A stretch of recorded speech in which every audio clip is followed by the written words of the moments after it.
Hey everybody, welcome back. I'm still working on this live slab project, and tonight what I'm getting ready to do is to prepare the back of the slab, actually underside of it, to get ready to pour the epoxy resin. So I'll show you some of the supplies I've got and one of the ideas I have for one of the particular challenges I mentioned on the last video. Okay, here's the slab again. I've got it flipped over on its top, and I've removed the C-channel from it so I can get ready, as I said, to start preparing the underside. The main thing I need to do is try to fill in any cracks and holes that show up here, like here, right there.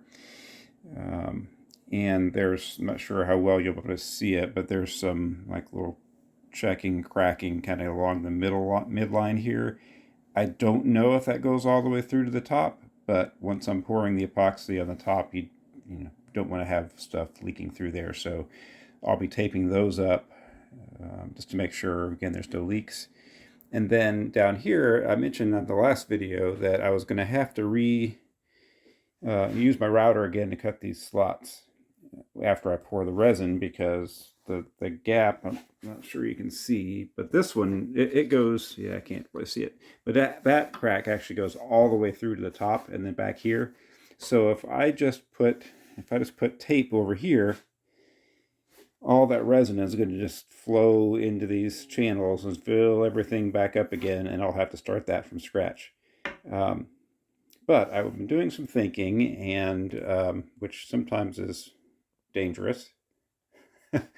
But I think I have an idea that's going to help me prevent or at least minimize how much those channels fill up. I'm hoping it totally prevents it, but we'll see. So I'll show you what I got over here. So first off, for most of the cracks and things, what I'm going to do is just use this Tyvek tape. That's what's recommended a lot of times. It doesn't stick to the resin. So I'm going to use that to fill up or cover most everything on the back. But for this area, what I started thinking, I was like, well, I wonder if I could put something in here to kind of block the epoxy from running down these channels, and that I could remove easily. So the first thing that I thought about was plumber's putty, and I didn't know if it would work or not. It seemed reasonable to me, and then I just happened to search YouTube, and I found one guy, and I'm not sure if I'll link his video in here or not. It just seemed like it was one that I saw. It was a real small one that he was testing out the ability to use, if you could use plumber's putty to help create a form for kind of unusual shapes, and it seemed to work. So yeah, I went ahead and got some plumber's putty, and I think what I'm going to do is just mash it kind of down into the, to fill up these channels right here. I'll leave this. Well, let's see, how am I going to do that? Yeah, I think I might have to put some right down in here as well. I'll have to play with that to see how I can get it to work. But anyways, I'm going to fill up the rest of these channels with the plumber's putty, and then the epoxy should be able to come up and fill in other areas that it needs to. It just won't come, running down these channels, and hopefully, worst case scenario, maybe it will fill up this middle section, but I'll still have these sections available that I can stick the router bit back in there and just clean it up as I need to. So a little bit of experimentation there, but that's my plan, and I guess I'll show you after I get everything done how it worked out. And I don't think I put this in the last video, but I did get my epoxy supplies. It seems like I was getting ready to get those, so this is what I'm going to use. I went back and forth. There's all sorts of options out there. I decided to go with the Total Boat epoxy resin. This is the 5-to-1 ratio mix with a slow hardener. So I did a little bit of a test the other day on a piece of wood, just to kind of see how it worked, because again, this is the first time I've done it. So I think I've got the basic technique, and I don't have it here, but I did buy some black dye that I'm going to use with it. So my intent is to use the epoxy. I'll fill up all the gaps on the other side, on the top side, obviously, and I'm going to use black dye with it. And I think that'll look pretty cool. At least that's my hope. So anyways, that's what I've got going on right now, and like I've been doing in the other videos, I'm just going to kind of start showing you snapshots along the way, piece them together into a video, and hopefully it'll be, by the time you see this, I'm thinking it will be the finished top. I might not have legs on it yeah, legs on it yet, but I believe I will have had it completely finished with the top coat on the other side. So we'll see. Stay tuned. So let me show you how I started with the epoxy. I only saw one guy do this on YouTube describing this technique, but I thought it was a good idea.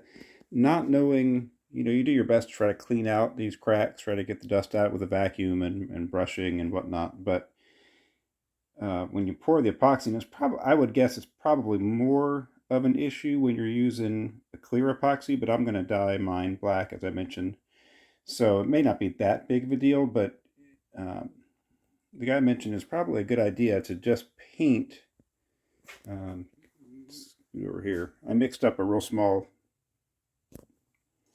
cup of epoxy, just one pump each of that, and just took my paintbrush and went along and just kind of did a superficial coating on everything in there. And the idea being that you'll coat, if there's any dust particles or sawdust out in there, hopefully you will encapsulate it with the epoxy, and you just let that dry before you do your main pour. So I didn't bother dyeing this. It's just gonna be underneath everything, so I just used a plain clear epoxy. But yeah, I went through here and just painted it all up with the hopes of reducing any amount of sawdust or other, who knows what, bug parts, anything that might be in those cracks that I wasn't able to get out with the vacuum. So just wanted to share that with you. And tomorrow, hopefully this will be all hardened up. It should be, for sure. And then I will get on to pouring the actual mixing up and pouring the main epoxy.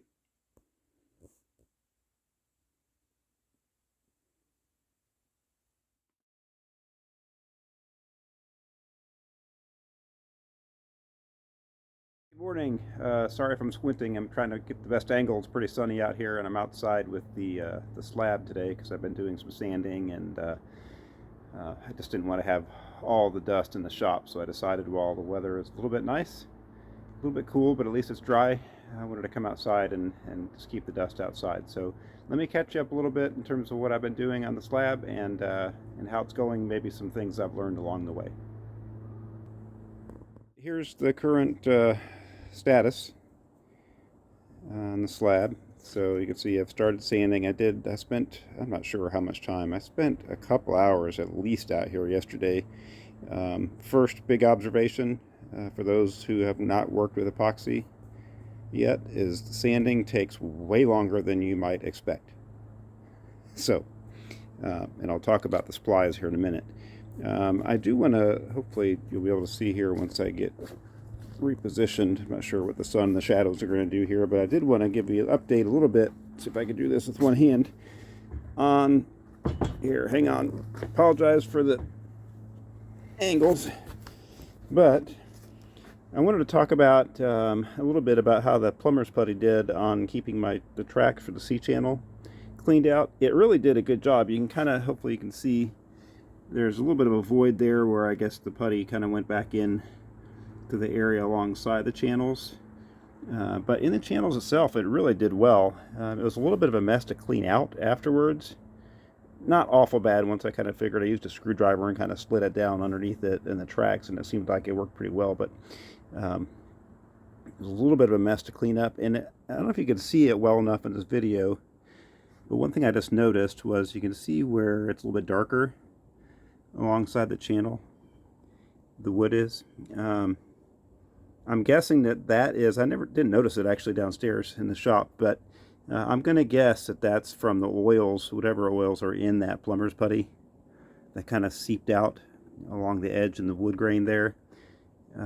So for my project here, it's really not a big deal because this is on the underside, and it's going to, probably will blend in fairly well with once I put some polyurethane on this.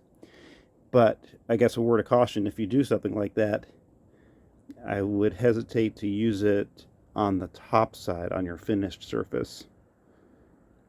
just because, I'm not sure, depending on what you're finishing with, it may or may not affect the finish. But overall, it worked pretty well, the plumber's putty did. So, put this back down again.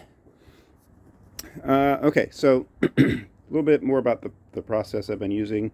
I've just been using my orbital sander. I've got that belt sander, but I just felt I started with 60 grit because I had quite a bit. The picture that I showed a little while ago, I had a lot of overflow. It was a little bit thicker in some areas, epoxy was, than I really expected or planned it to be. So I started with 60 grit, try to remove a lot of material, and I just felt like the belt sander, I didn't have as much control over it as I do with my orbital sander. So I decided just to abandon the belt sander and just stick with the orbital sander. Let me move around this way a little bit. And you can kind of see I've actually got it down fairly flat in this area. And, it shows up a little bit gray now because it's been scratched up by the sanding, but once we get it sanded through and with the finish on it, it'll blacken back up. But I still have, I don't know if you can see any amount of thickness here, but still a fair amount of sanding to do in this area here.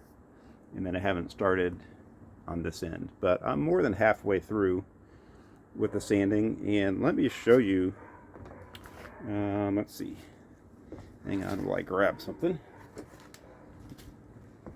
So I've seen different recommendations for sandpaper, and I can't remember the exact names, but there's like more of like a woven material that you can buy for the sanding discs. I just went with what was available at my local big box store at Lowe's, and so I just was using some of this regular, the red sandpaper. I can't even get it out of the box. It's all stuck together. But I had a box of, what's the count on this? 15 discs. And as I said, I'm only halfway done. And I've gone through this whole box already. You can kind of see what it does. There's a good example. This was probably one of the first ones I did. But you can see how it gets all gummed up on there, the epoxy does. So, and it happens fairly quickly. So you'll notice after a while that you're just not making much progress and you've got to switch out the sanding disc. So I'm going to have to get more of those before I continue. But yeah, I think if you're doing a lot of this, I guess even if you're not doing a lot of this, it might be worth investing a little bit more in getting some of those different sanding discs. It might last a little bit longer. Maybe aren't as prone as getting clogged up with the epoxy. So that's probably, one of the first things that I've learned is, first off, be careful when you're pouring it, because it does take a lot longer to sand off than you might expect. And it's taken me quite a bit of time to get through what was not an eighth, but somewhere between a 16th and an eighth probably of material in some areas. And I intentionally made it a little higher because this area right here is, before I poured the epoxy, was where there was a little bit of an upward lift on this edge of the wood. And so I wanted to get it to where I could be level with that on the epoxy. If this makes sense, a little hard to describe, but before the epoxy was in there, when I was running the sander over it, the wood that was under here kept flexing down, so I really wasn't able to make much progress. So I wanted to fill it all the way up underneath it. And to do that, I had to kind of build a dam, and I used hot glue to kind of form a dam on the low side so I could get it up high enough on this side. But the problem when you do that, of course, is you're adding more material that you've got to eventually get rid of. So anyways, that's part of my problem. But if you can avoid it, if you have a nice level board, that would help. But you want to try to minimize the amount of epoxy you're using, because you just, like I said, this is, if you're just using sanding, it takes a long time to get through this. So anyways, I plan today to keep working on this. I should get done, I think, with all my sanding today. That's my plan. So I'll kind of show you the end result for that once I'm to that point, and then the next stage will be applying the finish.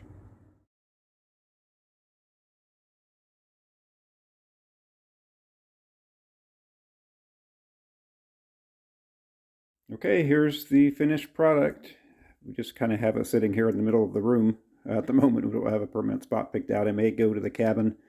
We're still trying to decide what we're going to do with it, to be honest with you. So anyways, just to look at it, I think it turned out real well. The finish, what I ended up doing, I don't think I mentioned earlier. I just went with a wipe-on poly. I did a kind of a self-made wipe-on poly, so I just took regular polyurethane and cut it 50% with mineral spirits. And I think I've got about 6 coats on the top here. And I think it turned out real nice. So it's a satin, it was a satin version of the poly, so I didn't want it to be super duper shiny, but it turned out super smooth. I'm pretty happy with it overall. You can see I just used my router. I did put a little bit of a round over on each end. I ended up with one, it doesn't really show up here very well, but right in here, let's see if I can get a close up.